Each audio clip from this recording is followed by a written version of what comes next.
سلامونه درنو لیدونکو په دې هیله چې جوړ روغ او خوشحاله سو. قدرمنو هیوادوال، نن داسې یو کورنۍ ته راغلم چې دغه مورکۍ کونډه ده، زامن یې نشته، د درې لورګان دي چې دوه یې واده شوی او یو یې ورکوټی دی.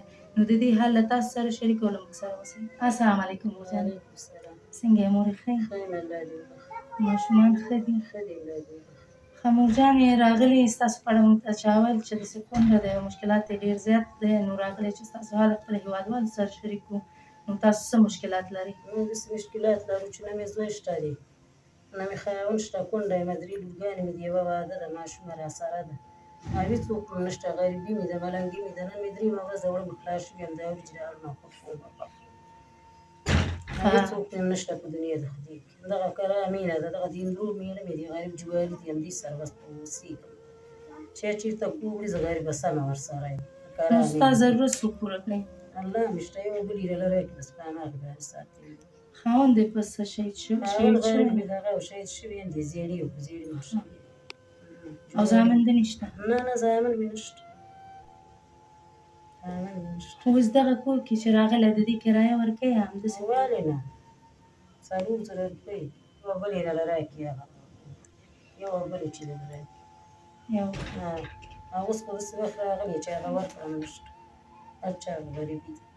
یعنې یو بل چې زکات وباسي، خیرات څه وکړي، تاسو ته راوړي. او زکاتونه هم څه کال چا نه دي راکړي، یو 15,000 کلدار یې راله راکړي خلاص. ښه، اوس دلته 4,000 په تا راځي کرایه؟ نه په ما باندې دغه راځي، 3,000 راځي، 2,000. ته اوس چا سره اوسېږي؟ همدې دغه سره اوسېږم، هندو مېړه سره.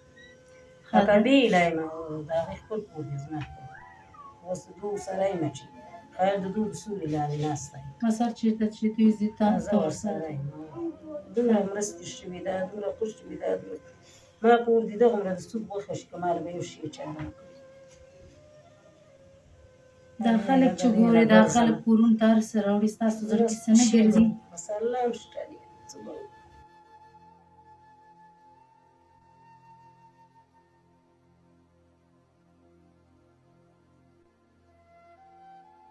هر شی مړه غواړي چې نه هېڅ شی به زه الله مهربان دی. هغه وروڼه چې ستاسو غږ اوري حتما تاسو سره مرسته کوي. هغه وروڼه چې هیوادوال چې ستاسو غږ اوري، هغې ته څه ویل غواړئ، څه غوښتنه مو ده؟ څه شي یې وسه کېږي زموږ، هر شي له زموږ حاجت. قدرمنو هیوادوال، تاسو د دغې مورکۍ غږ مو واورېده چې له کومو ستونزو او مشکلاتو سره مخ دی. دغه کونډه دی او هېڅ هم نه لري. تاسو خپله واورېده چې څه یې وویل.